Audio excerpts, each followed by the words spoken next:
I'm Terry Hutchins with AllHoosiers.com. We're at Kinnick Stadium in Iowa today, where Iowa beats Indiana 45-29. Crazy start, 21-0, 28-7. Indiana kind of gets back in the game.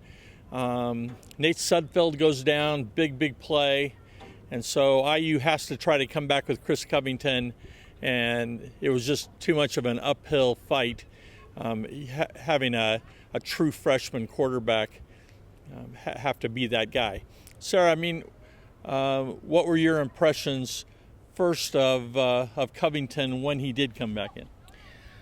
I thought Covington played how he needed to play. He needed to play safe. He needed to make sure that he didn't let the game get too out of hand. I definitely don't think that this game is on Covington. Nate Sudfeld goes down. That's a huge loss for Indiana. Obviously, the game would have been completely different, possibly, if Sudfeld would have stayed in. Chris Covington did what he needed to do, and there was just nothing that he could have done. He's not as experienced as Nate Sudfeld, obviously, so I think he did what he needed to do, and we'll see what happens next week. It was one big play after another.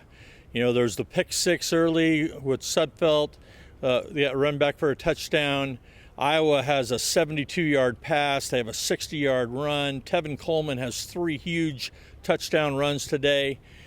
And then there was the big play that didn't happen, and that was Shane Wynn not catching that ball in the end zone that could have, got Indiana at that point to 28-14, and then they went down and scored. It could have been 28-21. It was a huge play. Oh, no doubt. That killed some momentum, I think, that the Hoosiers had when Shane Wynn dropped that. He also had an opportunity later on, but the catch was broken up. So, you can't place, obviously, all the blame on Shane, but, his drop was definitely a factor in the Hoosiers trying to gain momentum and get back into the game. It's 38-21, closing seconds of the first half.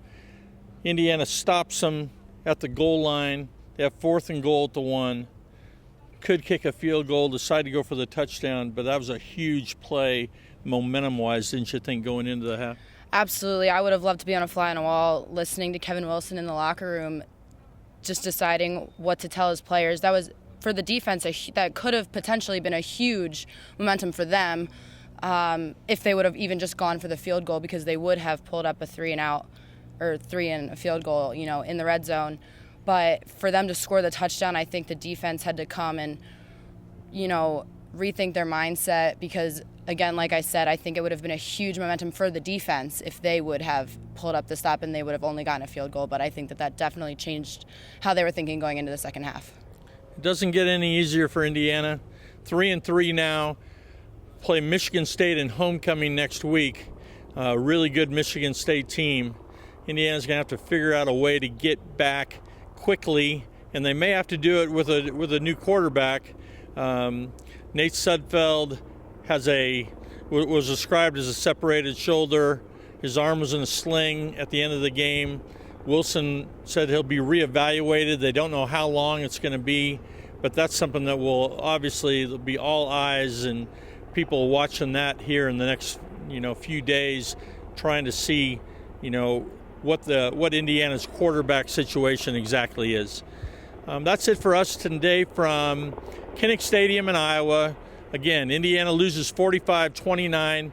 Watch for our coverage tonight. We'll have a lot of things from the 3 of us, as well as Ben Fonts and Justin Albers filing stories from back home. And we'll see you next time.